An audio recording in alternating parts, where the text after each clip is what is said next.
Bonjour à tous ceux qui nous rejoignent pour ce nouveau webinaire de l'AFA qui porte sur les innovations d'agriculteurs.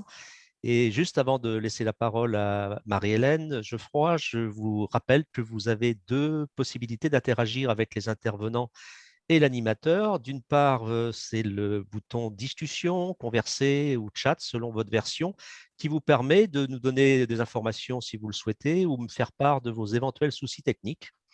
Évidemment, l'autre bouton que l'on vous encourage vivement à utiliser, c'est le bouton Q&R pour questions-réponses qui vous permet de poser toutes vos questions aux intervenants, à l'agriculteur et son collègue qui va travailler avec lui, Florian, qui est un membre de l'AFA.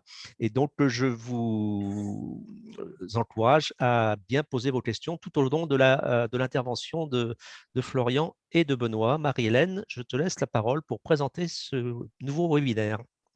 Merci Philippe. Donc, bonjour à tous. Donc, je suis Marie-Hélène Geoffroy, agronome à INRAE et adhérente de l'AFA. Donc, nous sommes heureux aujourd'hui de vous inviter à ce 5e webinaire dédié aux innovations des agriculteurs.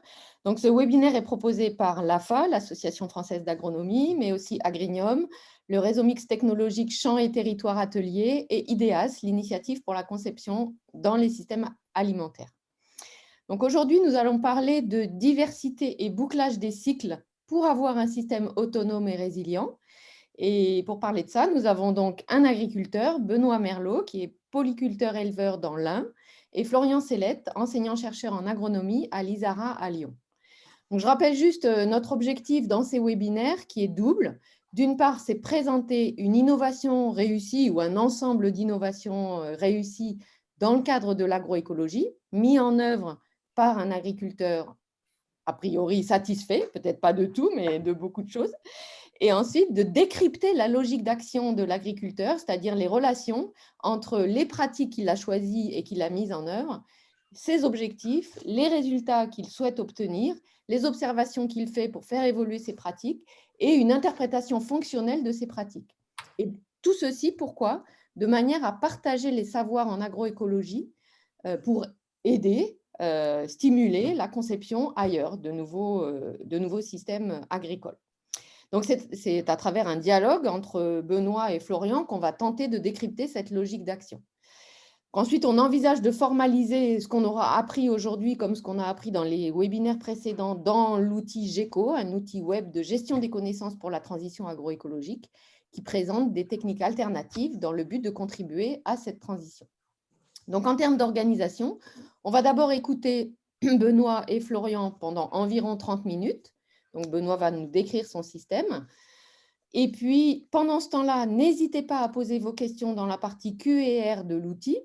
Et puis, dans la seconde demi-heure, nous prendrons les questions, peut-être pas toutes s'il y en a trop, et demanderons à Benoît et Florian d'y répondre.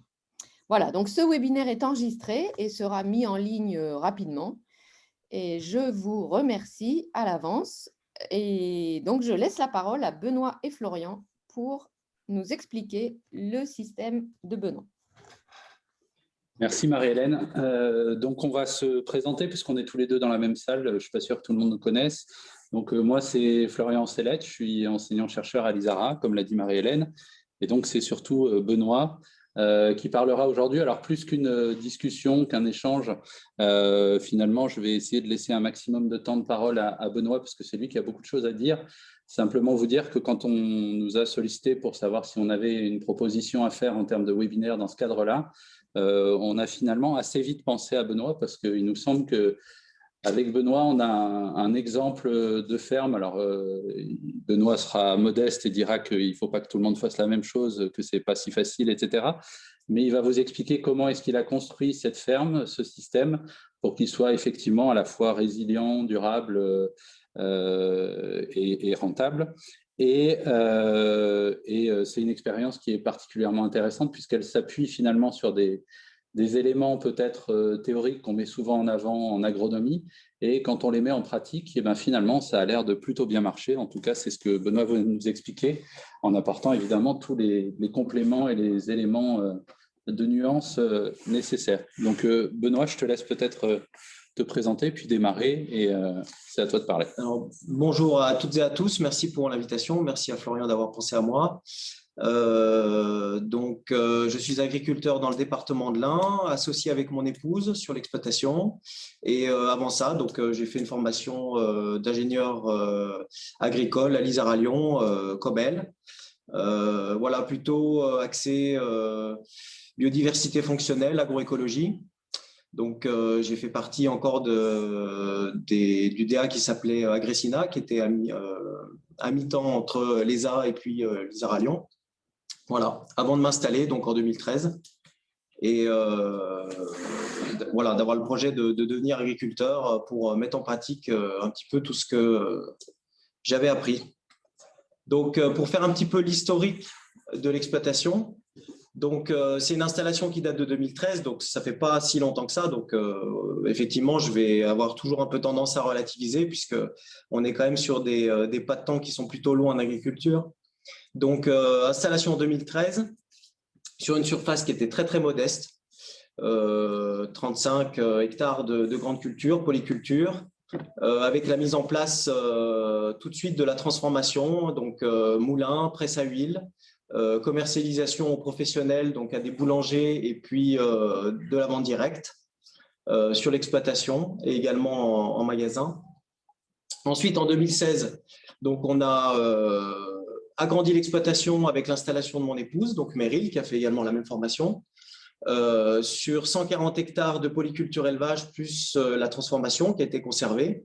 Et donc, en 2016, c'est le démarrage en fait du troupeau à l'étang, avec également de la transformation sur la partie viande. Et étant donné que sur l'ensemble de nos îlots et de nos structures, nous étions en location, en 2019, il s'est posé la question d'un rachat d'un siège d'exploitation avec un très beau site, une maison d'habitation, etc. Et donc, voilà, on a fait un gros investissement en achetant un siège d'exploitation. Et là, ça nous a monté notre sol à 293 hectares de polyculture élevage avec la transformation. Voilà. Alors, ça a impliqué pas mal de changements par la suite, on va en discuter, mais je considérais que c'était important, avec Florian, on avait discuté de marquer en fait justement l'évolution de l'exploitation et les différents changements que ça a opéré, donc on va les voir en détail. Alors, tout d'abord, le système de polyculture. Alors, il n'a pas énormément changé, l'assolement a grossi, bien sûr, mais en termes de diversité du démarrage jusqu'à aujourd'hui, ça n'a pas véritablement évolué. On reste sur un système qui est très diversifié en termes d'espèces, 14 à 15 espèces cultivées par année.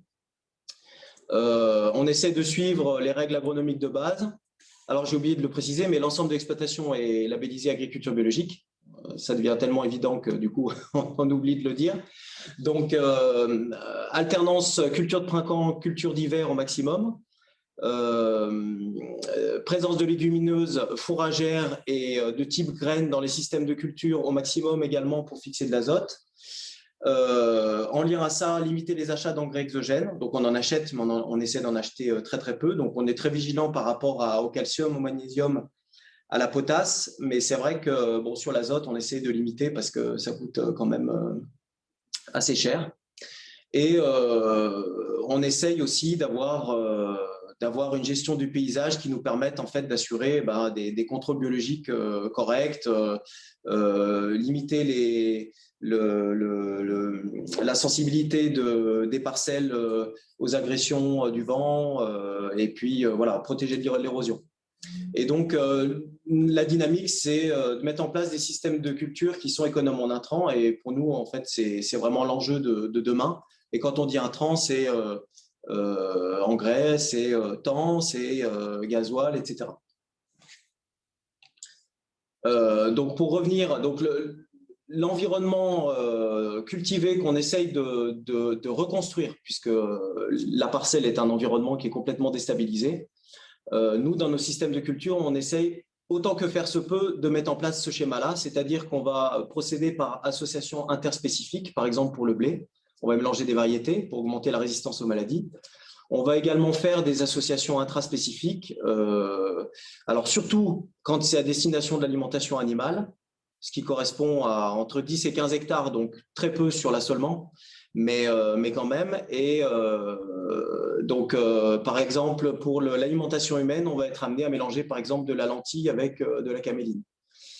On va avoir des surfaces de compensation écologique qui vont être intégrées dans les parcelles quand elles sont trop grandes. Donc, bandes enherbées, bandes fleuries, avec des choix très spécifiques d'espèces. Et puis également des éléments pérennes qui vont être ajoutés quand les parcelles ont été trop remembrées, trop déboisées auparavant. Donc là, par exemple, à l'automne, on a un objectif de plantation de 1200 mètres de haies pour bloquer les vents dominants sur le site principal. Voilà. Alors, les systèmes de culture, comment est-ce qu'ils se traduisent chez nous? Alors, au global, hein, parce que vous savez qu'en fonction des années, ça peut changer.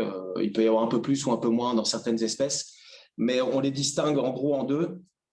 Donc, on va avoir 43 hectares qui vont être caractérisés par une possibilité d'irrigation, avec un forage d'un côté et des prélèvements superficiels de l'autre côté, donc sur 2 îlots différents. On va mettre en place une rotation assez courte, voilà, avec, on va dire, cette rotation est plutôt intensive. L'autre système de culture, on est sur une rotation qui est plus longue, avec la présence de prairies temporaires. Et voilà, vous voyez que dans les deux types de rotation, les deux types de systèmes, on essaye de respecter les règles agronomiques de base, donc l'alternance culture-hiver, culture de printemps, les cultures sarclées. Et on priorise, en fait, on met en début de rotation donc ce qui va avoir besoin d'énormément d'azote et on va finir la rotation, alors pas en roue libre, mais on va essayer de glisser doucement vers des cultures qui sont un peu moins gourmandes en azote. Et c'est là qu'on va venir soutenir le système avec la présence notamment d'associations interspécifiques. Donc, par exemple, les métailles en mélangeant des tritiques à l'avoine pois, des choses comme ça. Là, par exemple, une association de culture, donc un colza associé à un couvert de service. Donc, dans le couvert de service, on voit du sarrasin, du tournesol, de la facélie, de la vesse. Voilà, donc c'est quelque chose qui est, depuis mon installation en 2013, qu'on a l'habitude de faire. Il n'y a que cette année où, malheureusement, le colza associé, par exemple, on a dû le détruire parce qu'il n'était pas du tout satisfaisant. Et c'est la première année où on ne va pas récolter du colza. Voilà. Donc, comme quoi, ça a marché jusqu'à maintenant. Là, ça n'a pas marché cette année. Faire du colza en bio, c'est possible. Donc, faire du colza en bio, c'est possible cette année. Voilà, c'est pas forcément le fait que ce soit bio, mais cette année, on n'a pas réussi. Alors, on ne stocke pas la totalité de la production de grandes cultures, on n'en a pas la capacité. On a une capacité à peu près de 180 mètres cubes de stockage cellules. On stocke ce qui est à destination de l'alimentation humaine en prévision de la transformation. Donc, on nettoie, on calibre, donc on trie. Ce qu'on n'est pas capable de faire, on sous-traite, c'est-à-dire qu'on la lentille, le pois chiche, le lin, on envoie en prestation de triage avec un trieur optique pour avoir une qualité vraiment alimentaire nickel.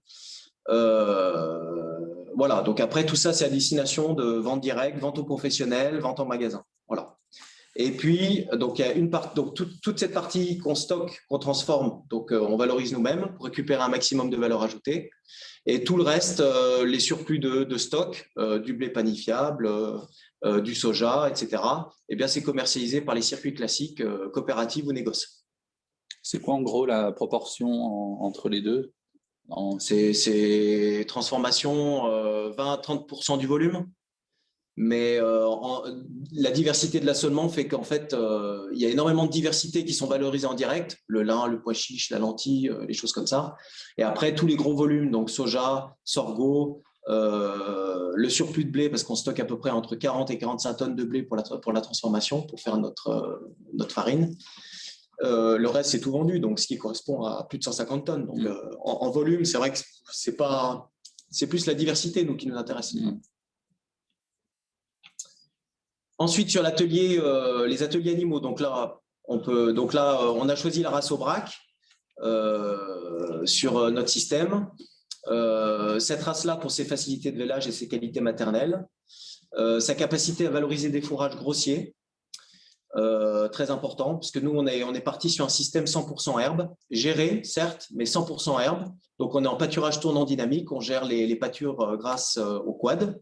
Donc, ce n'est pas une gestion extensive où on envoie les lots de 15 ou 20 mères dans 20 hectares. Non, là, on partitionne dans des parcelles de 2-3 hectares et tous les 3-4 jours, on les change, ce qui permet d'avoir une gestion vraiment optimale de l'herbe et puis des croissances.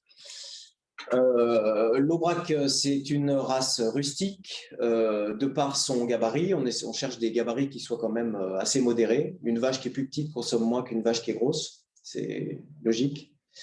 Et après, en termes de débouchés, il y a un grain de viande qui est très fin, aromatique. Et ça remplit pleinement en fait les objectifs, enfin l'objectif qu'on a de satisfaire la clientèle et éventuellement les bouchers. Voilà. Donc, même si on est hors berceau, on s'est intéressé quand même à l'inscription du troupeau. Donc, le troupeau est inscrit à l'Ordbook Aubrac à Rodez.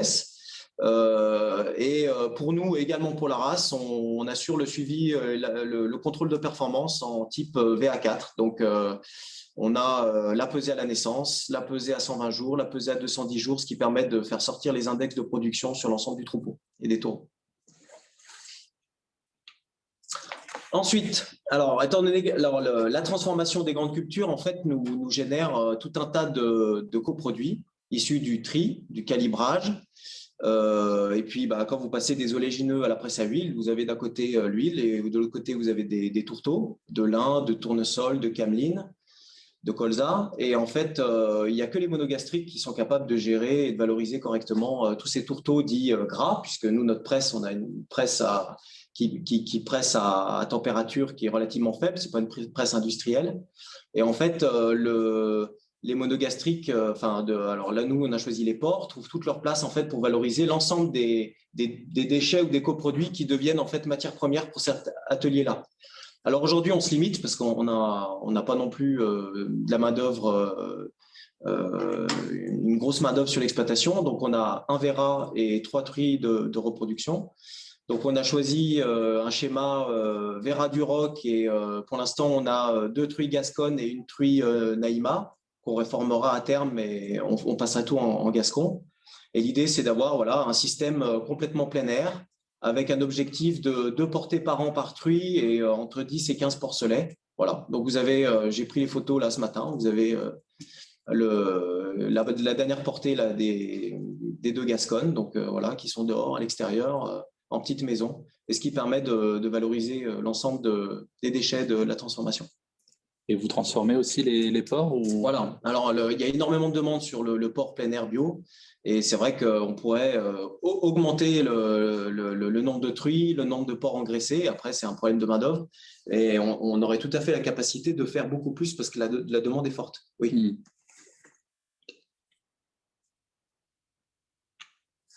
Alors, du coup, vous l'avez compris, donc diversité des productions, animales, végétales, et des circuits de vente, donc commercialisation en négoce, en coopérative, mais également en direct.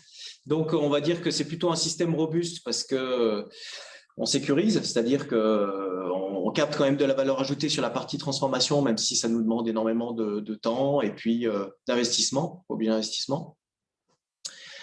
On en vient à la main-d'œuvre, donc on est sur un système entre 2,8 et 3 UTH en fonction de l'année. Voilà, donc on est à temps plein avec mon épouse et on a 2 temps partiels qui viennent nous compléter pour un temps partiel à la fois sur la préparation de commandes, la transformation et la commercialisation. Et puis, j'ai un tandem qui est avec moi sur la préparation des terres quand c'est le pic d'activité. Voilà.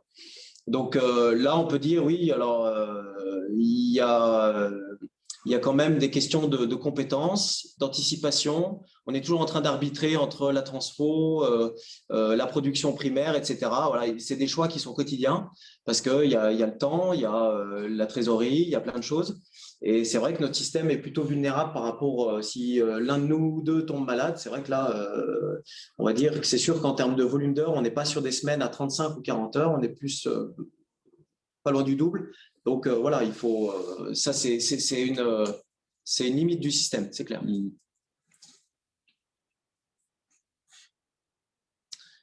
Donc au global, 293 hectares de SAU, 90 hectares de prairies permanentes, donc plutôt naturelles, 120 hectares de surface fourragère principale, un troupeau dimensionné à 70-75 mères. Et étant donné qu'on garde tout pour l'engraissement ou la vente repro, on est aux alentours de entre 180 et 220 bovins, tout dépend les moments de l'année. Ce qu'on vise, c'est l'autonomie fourragère, donc la consommation des prairies temporaires. C'est là que les ruminants sont extrêmement intéressants dans les systèmes céréaliers bio. C'est qu'en fait, l'ensemble des prairies temporaires en tête de rotation sont valorisées au niveau du système. Concernant la partie culture, il n'y a pas de dogme chez nous. C'est-à-dire que le dogme, ça va être les économies surtout. Donc, d'un point de vue azote, on va essayer de maximiser la présence des légumineuses. L'utilisation des couverts en interculture derrière les serres à la paille et la valorisation de nos fumiers qu'on a produits en interne pendant l'hivernage. Le labour est non systématique, sauf sur les cultures de printemps, parce que pour l'instant, je n'ai pas trouvé d'alternative adéquate et voilà, on ne fait rien de mieux qu'un labour en prévision d'un soja ou d'un lin ou d'une lentille. On peut en discuter après, si vous le souhaitez, mais voilà.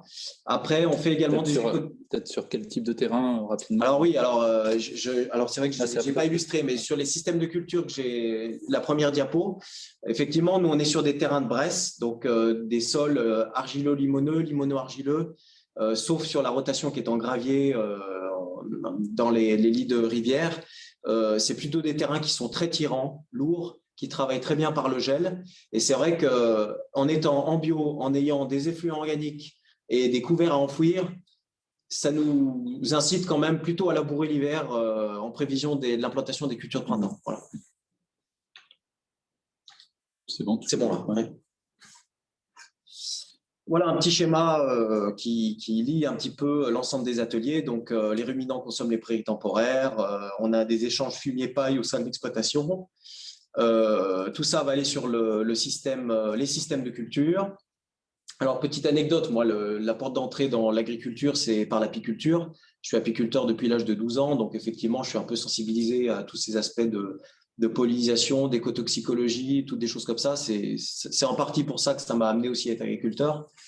Et donc, on conserve à titre… Alors, elles sont sur l'exploitation, mais elles ne sont pas labellisées bio puisqu'on ne peut pas, mais elles sont sur nos îlots de culture et on conserve 15-20 colonies voilà, pour faire du miel sur l'exploitation. La transformation et on génère des coproduits qui sont valorisés par l'atelier porcin, l'atelier monogastrique. Voilà. Alors, quelques éléments chiffrés. Je n'ai pas encore le bilan 2020. Bon, ça donne déjà une base. Un chiffre d'affaires, le BE, bon, on voit quand même que par rapport à d'autres systèmes, en termes de marge globale, on va être supérieur forcément parce qu'on a la transformation. Moi, sur ces chiffres-là, la chose que j'aimerais dire, c'est je voudrais alerter par rapport à… Donc, je vous ai dit, c'est un système qui est jeune. C'est un système qui a été très, très lourd en investissement. Vous n'avez qu'à voir la ligne remboursement d'emprunt. Je crois que sur les prochaines années, on va arriver aux alentours des 100 000, ce qui veut dire quand même que le BE est pratiquement consommé en totalité pour payer les annuités.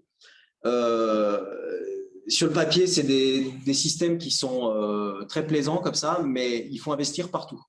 Il faut investir partout. Et moi, quand j'ai démarré en 2013, y compris sur la partie productive, c'est-à-dire désherbage mécanique, etc., personne n'a voulu investir avec moi. Parce que des systèmes bio en culture, il y en avait dans le département de l'Ain, mais ils étaient un peu éloignés, on ne pouvait pas échanger du matériel. Donc, on n'a pas eu cette chance d'avoir une dynamique tout de suite pour pouvoir partager du matériel. Donc, il a fallu s'endetter tout seul. Donc, s'endetter sur la production primaire, s'endetter sur la transformation. Là, tous ceux qui sont connaisseurs auront bien remarqué qu'en stock au bilan, il y a énormément de stock. En fait, c'est le troupeau. Donc, étant donné qu'on garde tout, on ne veut pas s'inscrire dans une démarche où les broutards, on les sort en fait au sevrage, ils partent en Italie parce qu'en fait, on n'a aucune plus-value à produire des broutards bio puisqu'on n'est pas rémunéré plus qu'en conventionnel. Donc, il y a un vrai souci en fait d'arriver à caler la valorisation du stock à un moment où ça va bien et qu'on récupère de la valeur ajoutée, quoi. Donc, alors le système aujourd'hui, il est comme ça, il est en place comme ça. Peut-être qu'il sera évolutif. Il n'y a rien qui est encore figé, il faut qu'on arrive à le stabiliser. Mais pour des nouveaux installés qui souhaiteraient mettre en place des systèmes comme ça, il faut faire attention à l'accompagnement, notamment financier, bien prévoir les plans de trésorerie. Et nous, on a souffert d'un défaut en fait concernant cette trésorerie. Surtout qu'on s'est fait piéger, c'est-à-dire que le dernier îlot qu'on a acheté en 2019, enfin le siège qu'on a acheté en 2019, les 168 hectares qui ont été convertis, on a reçu 0 centime concernant la conversion au bio.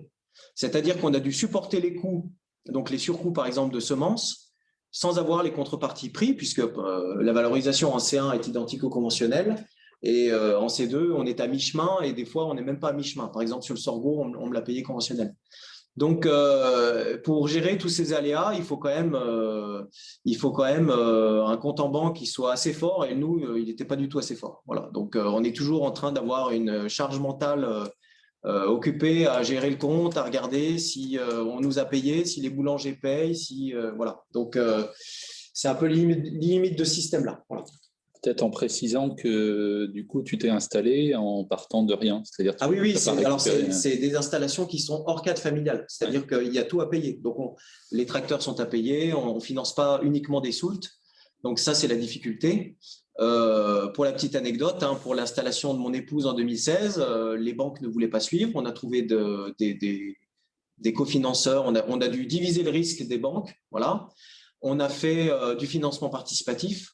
On a proposé des prêts alternatifs à notre clientèle, c'est-à-dire qu'on a proposé aux gens d'investir dans des vaches. On proposait donc un remboursement du capital plus des intérêts sous forme de produits d'exploitation. Donc là, ça y est, on avait proposé des prêts de 5 ans, on arrive au terme. Donc vous voyez, il faut quand même trouver d'autres artifices. Des gens qui sont hors cadre familiaux, c'est compliqué quand il y a des systèmes avec beaucoup de capital à mettre en mouvement pour produire. Voilà.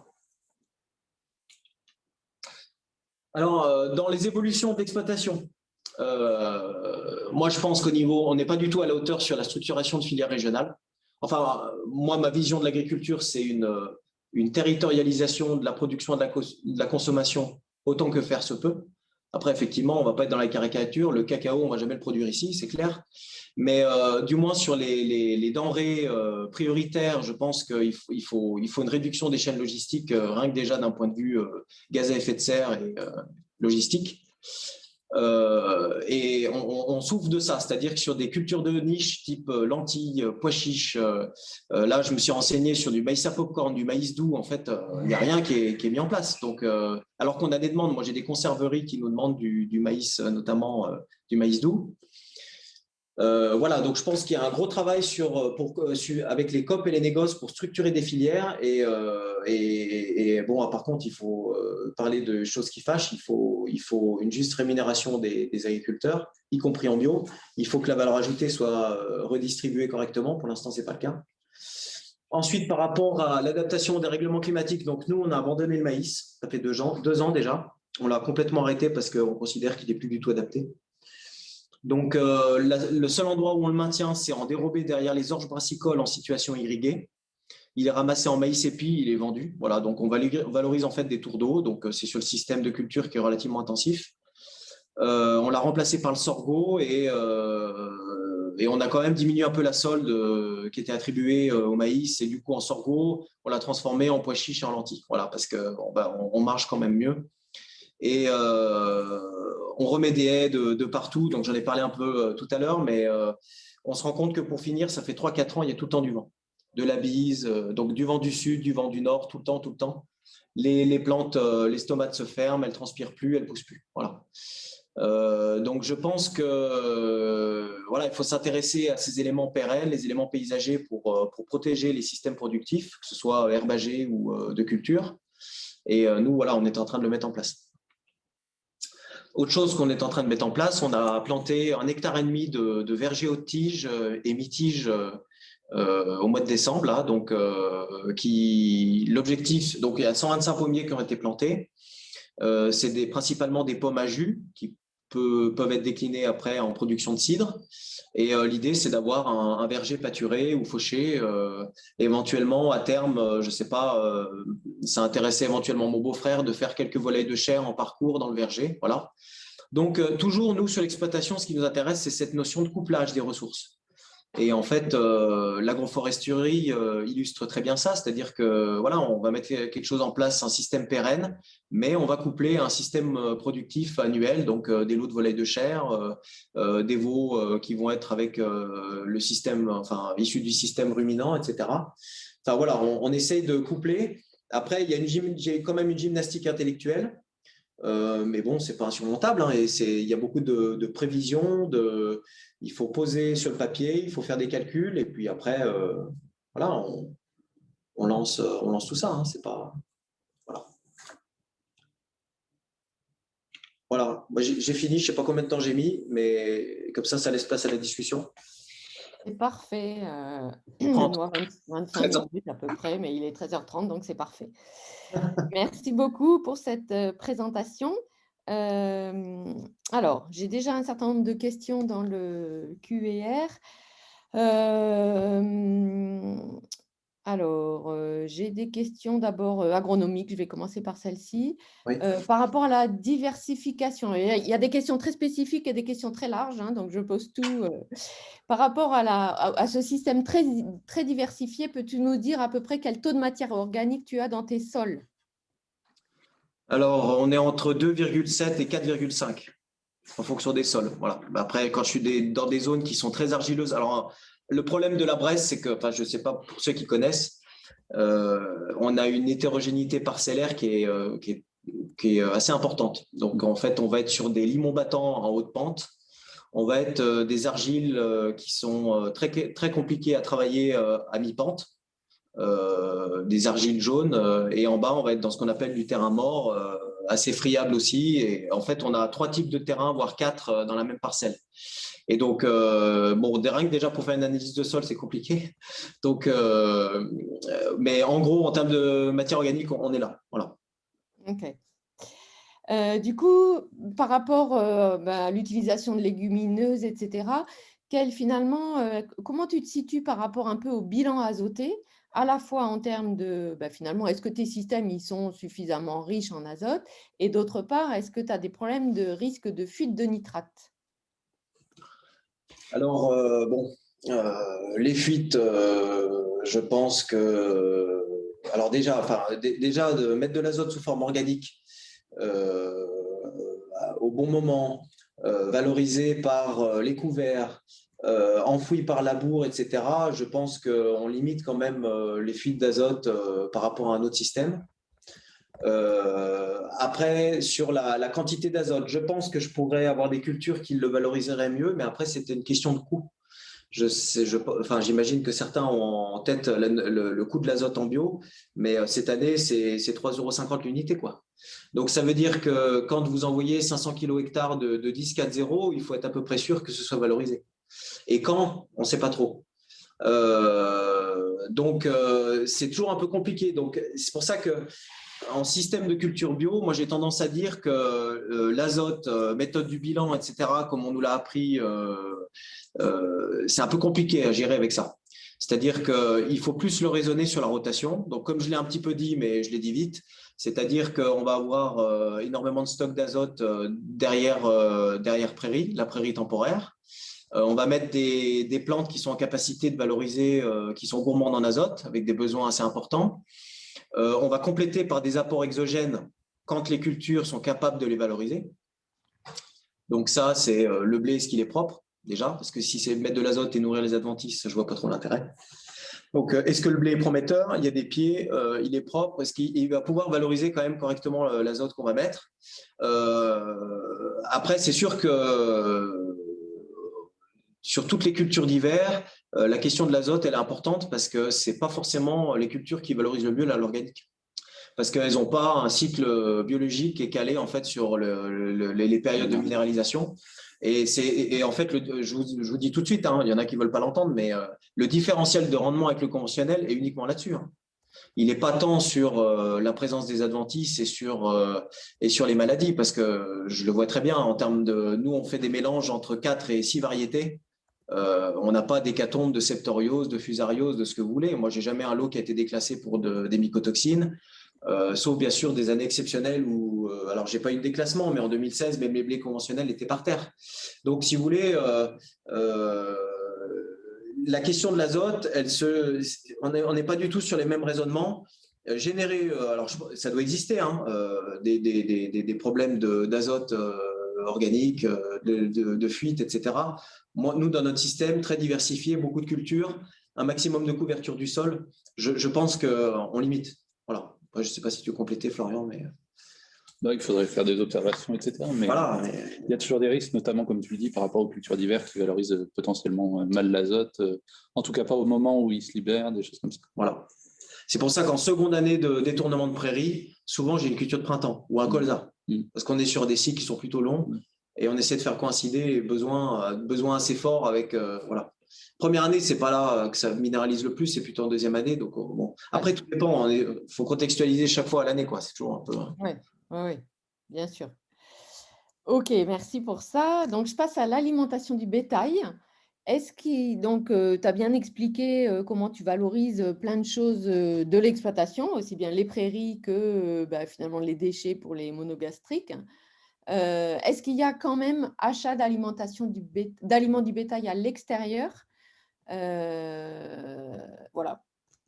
On achète du chlorure de sodium et des seaux alléchés. C'est tout ce qu'on achète. Voilà. Okay.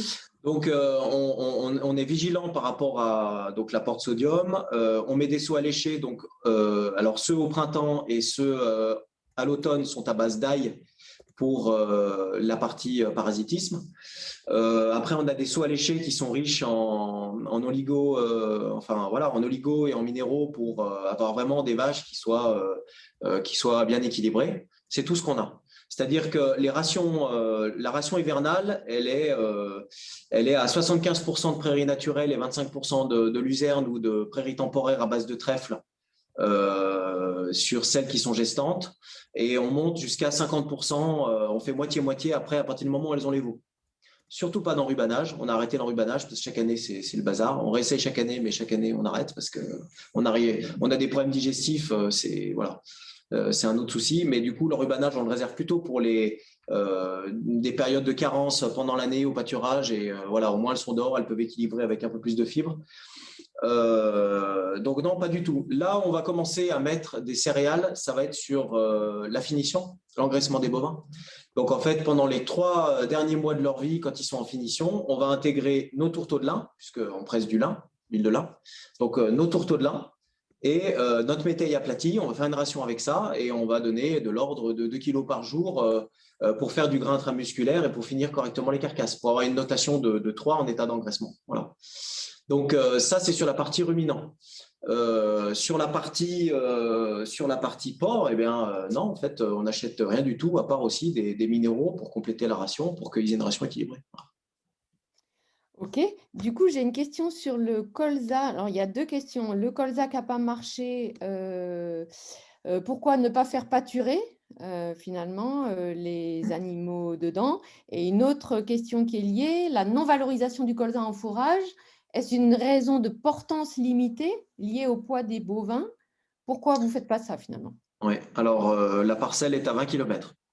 Donc, Voilà. c'est sur un îlot de culture irrigable et en fait, je suis trop loin. Donc, je peux pas faire valoriser avec les ruminants. Ouais. Ok. Donc, C'est du coup, clair. on l'a broyé. Et puis, voilà, on se dit que c'est un bon couvert qui a coûté un peu cher, mais un bon couvert pour le sorgho qui va venir derrière. Voilà. Ouais. Faut être philosophe un peu, sinon. Oui, pas de problème. Alors, oui, sur les animaux, la partie débouchés animaux, en fait, il y a 2 questions. Est-ce que la partie porc, en fait, vous faites de la transformation sur place? Jusqu'où vous allez, en fait, dans la transformation? Et sur la partie plutôt bovin, c'est quoi la répartition du débouché, en fait, que vous avez? Parce que tu as parlé de différents débouchés et ce n'était pas complètement clair. D'accord. Alors, donc, allez, on va simplifier, sur 70 vélages par année, on est à peu près toujours à 50-50, 50% de mâles, 50% de femelles. On a une partie sur la voie mâle. Tout d'abord, la voie mâle, on va faire ce qu'on appelle du veau sous la mer. Donc, c'est des veaux mâles qui ont entre 6 mois et demi et juste avant les 8 mois, puisqu'après, en fait, ils passent JB, ils sont déclassés. Ils changent de catégorie.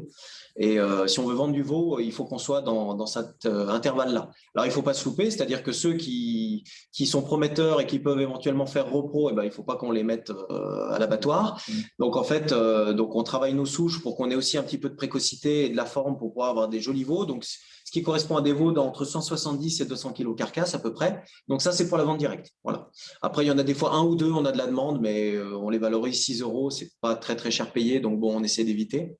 Voilà. Ensuite, les JB qui restent, enfin les veaux qui restent, on les sèvre, on les garde. Donc on a des jeunes bovins qui sont classés comme ça jusqu'à 24 mois. Après, ils sont taureaux, donc on essaie de les valoriser avant. Les jeunes bovins chez nous sont élevés, engraissés à l'herbe. Donc ils sont comme les femelles, ils sont dehors, ils ont une petite ration. Pour ceux qui connaissent, ils savent que c'est compliqué d'engraisser un mâle. Donc, c'est le cas, mais en fait, ils remplacent la viande de génisse chez nous. Voilà. On ne fait pas de la génisse pour la vente directe. Et donc, ça fait une viande qui est très aromatique, très goûtue. Donc, ça, merci à l'aubrac. Merci aussi à la conduite d'élevage. Quand c'est à l'herbe, qu'il n'y a pas de maïs en silage, on n'a pas une viande qui est pisseuse, qui est pleine d'eau, etc. Voilà. Donc, ça, c'est plutôt intéressant. Donc, voilà pour la partie mâle. La partie femelle, on garde toutes nos femelles au sevrage. Là, au printemps de l'année d'après, ce qu'on a fait cette semaine avec mon épouse, on a trié sur les 30 génisses qu'on avait dans le pré, on en a emmené 10 sur le site d'engraissement et 20 qu'on a gardés pour mettre à la reproduction. Sur ces 20, il y en a entre 6 et 10 qui seront gardés pour le renouvellement, les meilleurs. Et puis tout le reste, en fait, ce sera proposé en vente en génétique, de génisse pleine. L'Aubrac est le seul troupeau en extension aujourd'hui. Hein. La charolaise diminue, la limousine, je crois aussi, et l'Aubrac à la côte, parce que pour des critères de rusticité et d'autres. Mais du coup, il y a quand même un peu de demande sur d'avoir des bonnes génisses avec des génisses à faire véler en fin d'année. Voilà. Nous, ce qu'on fait, donc vente directe, le veau, le JB, et puis les jeunes réformes. Étant donné qu'on fait véler quand même pas mal nos vaches, on réforme après 2 ou 3 vélages. Et pour les connaisseurs, ils savent que c'est des bêtes qui développent les meilleures carcasses. Voilà. Et nos génisses de boucherie, les fameuses 10 qu'on a triées à leur 1 an et demi, eh ben, elles partent par un circuit coopératif parce qu'ils ont beaucoup de demandes sur la partie génisse. Nous, on trouve qu'en termes de qualité, c'est pas que c'est moins bien, c'est pour finir, nous, on a adapté aussi à notre clientèle et ça marche bien comme ça. Donc, voilà. Voilà pour les débouchés. J'espère que je réponds aux questions. Si c'est clair. Le porc. Et le porc, par contre, c'est tout en direct. Alors, à dire aussi, donc on a notre laboratoire, on a notre labo de découpe. Donc, on a un façonnier qui vient sur l'exploitation. On a notre chambre froide, on peut faire maturer nos carcasses. Ça, c'est une grande opportunité aussi, c'est qu'on est capable de gérer la maturation de nos carcasses. S'il faut 15 jours, on fait 15 jours sur une réforme, par exemple. Et vous vendez du porcelet aussi, non? Alors, quand on en a trop de porcelets, effectivement, on peut être amené à vendre des porcelets au sevrage.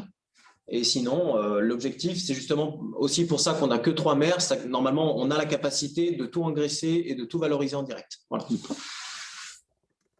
Alors après, pour compléter, moi, mon père est boucher, charcutier, traiteur de métier.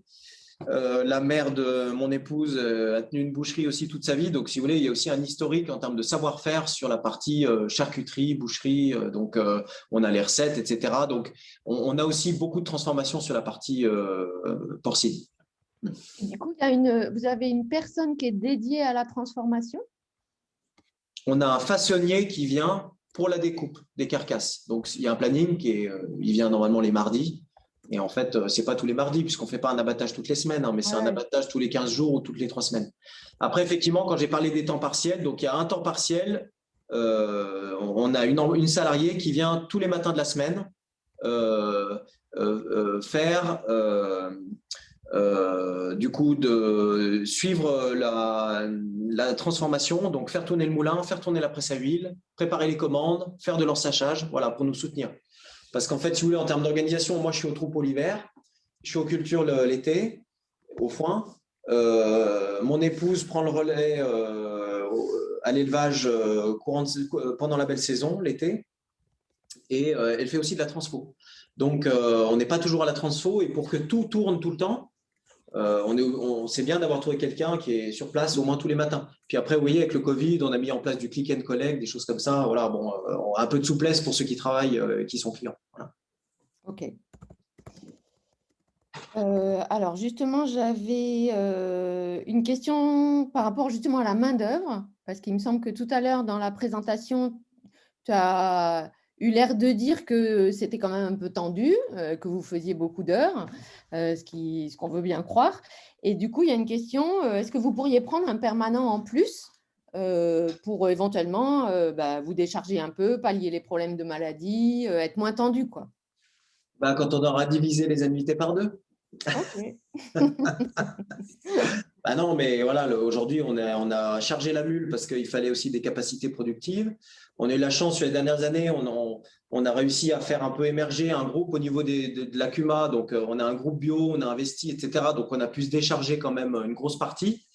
Mais voilà, il faut qu'on arrive à finir nos premiers tracteurs, nos premiers bâtiments, nos premières unités de transformation. Et là, effectivement, j'ai oublié de le dire, mais ça c'est personnel, mais aussi on a 2 enfants en bas âge. Donc oui, à terme, si on peut se soulager, on le fera pour qu'on ne soit pas dégoûté, c'est clair, oui. Et puis si on peut faire profiter, même intéresser un jeune qui souhaiterait s'installer, etc. Nous, voilà, le système, il est ouvert, il est évolutif. Il peut avoir, il peut accueillir aussi la mise en place d'autres ateliers. Voilà. Donc, Ok, et du coup, j'ai donc un peu sur la partie économique, donc tu as dit que vous n'aviez pas eu d'aide à la conversion en bio sur la dernière partie que vous aviez reprise, là. Est-ce que vous avez eu des aides au maintien de la bio? En fait, oui, on touche 12 000 € d'aide au maintien sur les premières surfaces. On est plafonné, donc, et puis vu qu'on est en ERL, il faudrait qu'on soit en GEC, mais on n'a pas fait de changement de statut parce qu'on n'est pas spécialement à chasser les primes. On aurait peut-être dû le faire, on est bête, mais voilà. Après, il reste ce résiduel de primes à la conversion de 2016 où on avait engagé en fait la première exploitation qu'on avait reprise lors de la mise en place de l'atelier à l'étang. Voilà. Mais en fait, sur la conversion des dernières terres à partir de 2019 sur le nouveau siège d'exploitation qu'on occupe aujourd'hui, on a touché 0. Voilà. Donc là, on a reçu il n'y a pas très longtemps les aides 2020 en bio. Le résiduel, on est à 11 900 et quelques, quoi. Voilà. Mais ça concerne nos anciennes parcelles, ça ne concerne pas les nouvelles. Ok. Du coup, alors il y a une question, je la pose telle qu'elle est posée. Comment êtes-vous rémunéré? Je ne sais pas si c'est en termes de… Est-ce que vous vous octroyez… Très peu. Non, mais… non, mais pour l'instant, Ouais. effectivement, on en retire. Les annuités sont très lourdes. Donc, en fait, on ne va pas dire qu'on vit d'amour et d'eau fraîche parce que ce n'est pas tout à fait juste, mais on prend uniquement ce qu'on a besoin et on sait que de toute façon, à mesure que notre système va s'épurer au niveau des finances et que les annuités vont diminuer, on pourra se servir davantage. Ouais. Voilà. Ouais, ok. Ok. Et alors maintenant, j'ai plus des questions peut-être d'organisation. Comment est-ce que vous avez réussi à développer la vente directe? Comment ça s'est fait en fait? Alors ça fait longtemps maintenant, donc comment est-ce que ça se met en place? Et vous avez des systèmes type La Ruche qui dit oui, alors ça c'est plus des choses de dépôt. Après, vous savez, ça commence toujours par le cercle familial, ce qu'on appelle le premier cercle, le second cercle, etc. Ça va relativement vite. Peut-être ce qu'on peut dire, c'est que finalement, quand tu as créé la ferme au début, très petite surface, pas d'élevage, dès le départ, c'était ton projet de transformer, de vendre, de capter au maximum la valeur ajoutée. Oui, c'était pas… tout de suite développé des contrats avec des boulangers, des choses. Oui, voilà. Finalement, tu as grossi. En fait, lors de mon installation en 2013, la fabrication de farine, je suis allé, avant de produire, je suis allé chercher des contrats. J'ai eu de la chance d'avoir certains boulangers qui m'ont fait confiance avant de voir quoi que ce soit. Et ça a permis de consolider l'installation. Mais c'était un réel objectif. Valoriser sa production au maximum et avoir le lien en fait avec le professionnel. Nous, le lien avec les boulangers, il est important parce que faire de la farine, d'accord, mais il faut que la farine soit de qualité et je pense que c'est quand même les boulangers qui sont le plus à même de dire si c'est de qualité ou pas. Voilà.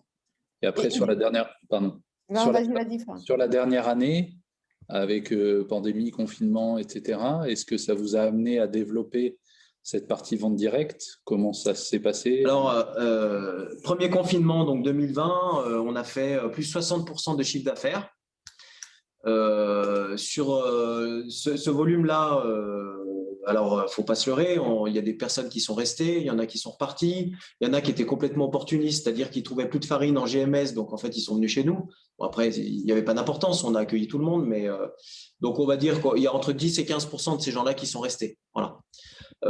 Après, étant donné c'est évolutif, hein, donc là, je vous parlais du click and collect, on a mis ça en place il y a un mois et demi.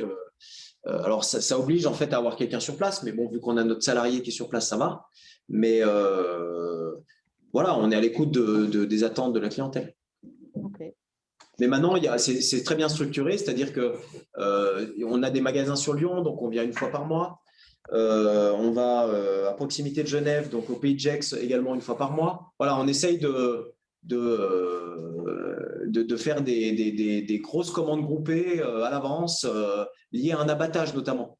Je ne vous cache pas que c'est plus facile de se déplacer aujourd'hui maintenant qu'il y a de la viande, parce que ça renchérit tout de suite le panier, ça amortit mieux le voyage. Voilà. Ok. Et vos légumineuses, pois chiches, lentilles, vous les vendez comme ça aussi en direct? Tout, ouais.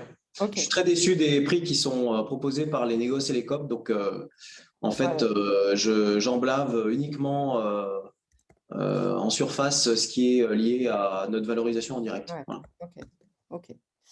Alors ensuite, j'ai des questions plutôt sur l'entourage. Alors, j'ai 3 questions. À propos des haies, est-ce que… attends, je reprends la question. Est-ce que… alors, j'ai une première question. Est-ce que vous vous sentez finalement en avance un peu sur les pratiques agroécologiques, ou est-ce que vous sentez qu'autour de vous, ça bouge? Est-ce que vous avez été accompagné pour faire ça? Et est-ce que vous faites école finalement? Et puis, j'ai une autre question que je mets en même temps sur les haies spécifiquement. Quel regard vous avez de vos voisins en mettant des haies partout, alors qu'il y en a plein sans doute qui les enlèvent? Et est-ce que ça, c'est pareil, est-ce que ça fait des émules, et est-ce que vous avez un label pour ça?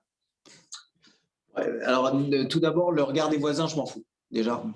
Donc, ça, j'ai jamais attendu sur les autres pour me dire ce qu'il fallait faire ou pas faire, ou savoir si c'était bien ou pas. De toute façon, l'entreprise agricole, c'est une entreprise à ciel ouvert. Donc, on se plante, ça se voit. On réussit, ça se voit aussi. Donc, bon, voilà. Après, je vous dis, le colza, cette année, il est cassé. J'ai fait mes premières parcelles de sorgho. Eh bien, je ne savais pas trop comment faire. Donc, il y a 2-3 parcelles, eh ben, elles n'étaient pas très jolies. Voilà, maintenant, on sait faire. Donc, si vous voulez, bon, le regard des autres, non. Nous, de par notre formation et de nos lectures et les échanges qu'on peut avoir avec chercheurs, techniciens, etc., nous, on applique ce qui est dit, ce qui est proposé dans la littérature. Voilà, c'est tout. Donc, alors effectivement, après, on va s'appuyer sur des structures comme, alors là, par exemple, le projet des haies, on a fait participer Agrouf, voilà, qui est spécialisé dans tout ce qui est agroforesterie, etc., pour nous aider à monter le dossier, voilà. Voir avec eux, on a fait un choix d'essence qui puisse être alors un choix mécanique, donc les hauteurs, les essences avec certaines hauteurs, mais également des choix fonctionnels pour la régulation biologique, pour les abeilles, on a placé des ormes, on a placé des choses un petit peu pour en prévision de valoriser du bois d'œuvre, etc. On a essayé d'imbriquer en fait tous les objectifs. Voilà. Après, non, oui, chez nous, là-bas, on est des extraterrestres, bien sûr. Parce qu'on fait des lentilles, parce qu'on fait des pois chiches, parce qu'on était dans les pionniers, dans les premiers à faire ça, début 2013-14, personne n'en avait fait avant. On reste le système, je pense, le plus diversifié du département. Je risque pas grand-chose à dire ça. Il y a d'autres systèmes céréaliers, mais souvent qui sont un peu plus simples. Florian les connaît. Mais en même temps, nous aussi, on a mis en place ces diversités parce qu'on a la transformation, on a la vente, etc. Et voilà. Après… Est-ce que tu as l'impression de faire école, du coup? Faire école, je ne sais pas. Non, je ne peux pas dire ça parce que… Après, on est ouvert. Ceux qui veulent venir voir, ils viennent voir. Il y a des choses qui peuvent être faites ailleurs, qui peuvent être copiées. Après, vous savez très bien que l'agroécologie, c'est adapter les pratiques à son système, à son environnement, et qu'il n'y a pas une solution miracle. Hein. Voilà. Donc, il faut prendre ce qui correspond, ce qui convient et ce qu'on est capable de mettre en place. Voilà. Je ne sais pas s'il fait école auprès de ses voisins agriculteurs. En tout cas, auprès des étudiants en école d'ingénieur, il y fait briller les yeux en général quand on le fait intervenir. Oui, ça ne m'étonne pas. J'imagine bien. Claudin, agronome à l'ESA et compagnon de route de Marie-Hélène pour les préparations de ces webinaires. J'avais une petite question complémentaire. Ces éléments paysagers, les plantes pérennes dans ces éléments paysagers, est-ce que vous avez une stratégie de valorisation à moyen ou long terme? Et si oui, laquelle?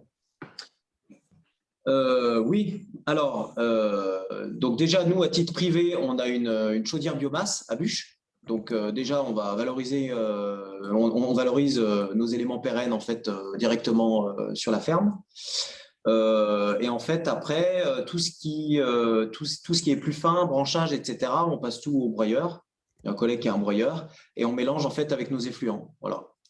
Et on va aller orienter plutôt sur des sols où au niveau RFU, c'est pas terrible. Voilà. On essaye de… D'accord, il n'y a pas de projet de valoriser cette biomasse pour l'énergie ou non, des choses comme ça? Non.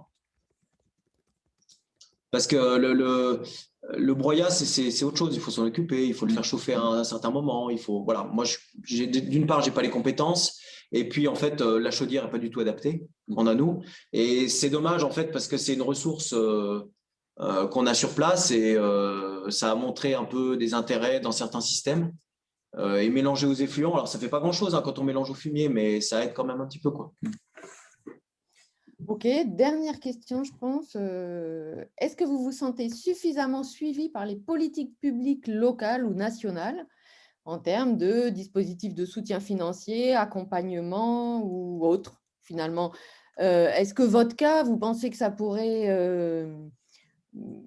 votre cas pourrait être multiplié ou vous êtes vraiment dans un contexte privilégié, je ne sais pas de quelle nature, hein, qui vous permet de faire ça? Alors, je pense qu'il n'y a pas une seule ferme qui est dans un contexte privilégié. Je pense qu'il faut mettre en place des ateliers qui correspondent à ce qu'on est capable de mettre en place. Non, moi, on en parle souvent avec Florian, hein, mais je ne comprends pas l'inertie. Enfin, les politiques locales et nationales, non, je pense qu'elles ne sont pas du tout à la hauteur des enjeux qui s'annonçaient et qui sont déjà là, en fait. Et je ne crois pas que la majorité des gens sont en train de se rendre compte que le climat est en train de changer tout de suite. Enfin, là, on a eu l'épisode de gel avec des végétaux qui étaient très en avance. Ça continue parce que là, il n'a pas plu pendant 2 mois. Maintenant, il fait que de pleuvoir. Donc, vous voyez, sur les tournesols, j'ai des attaques de limaces depuis 3 jours et ils annoncent 40 mm lundi, mardi. Et je ne suis pas sûr que mes 16 hectares de tournesols, je vais pouvoir les sauver. Donc, si vous voulez, non, on est complètement hors jeu. Alors, je suis content parce que je pense qu'il y a peut-être certains des signataires de la tribune qui est paru dans Le Monde qui sont présents là lors du webinaire. Je suis content de voir qu'il y a du soutien. Après, nos politiques ne sont pas du tout à la hauteur. Voilà. Parce qu'il faut diversifier les systèmes, il faut raccourcir les chaînes logistiques, il faut mettre en avant, en fait, justement, tous ces couplages. Et ça me paraît relativement simple, surtout qu'on a de la donnée. Ce n'est pas comme si on était dans le désert, on ne peut pas piloter. Je crois que l'ensemble de la recherche agronomique a avancé ces 50 dernières années. C'est pour ça que, si vous voulez, le sujet du bio, pour nous, c'était, à l'installation, c'était presque l'évidence, parce que, si vous voulez, entre les connaissances, l'amélioration des technologies, les binômes à caméra, les guidages avec GPS, RTK, etc., je me demande comment les autres font encore autrement, quoi. Voilà. Parce que c'est quand même… alors, on ne réussit pas tout, hein, mais en conventionnel, on ne réussit pas nous non plus. On peut se prendre aussi des pilules. L'année dernière, on a eu un gros problème de sécheresse. Herbicide ou pas, azote, ammonitrate ou pas, on était tous pareils. Quand il ne pleut pas, il ne pleut pas. Hein, donc, voilà. Et en fait, moi, je pense qu'il y a un gros défaut en amont et de prise en charge en aval. Voilà. Je pense que les agriculteurs, aujourd'hui, ils sont pris un peu entre deux. Il y a des demandes sociétales, il n'y a pas d'application politique. Et malheureusement, il faut pouvoir s'y mettre, hein, parce que l'urgence, c'est tout de suite. Hein.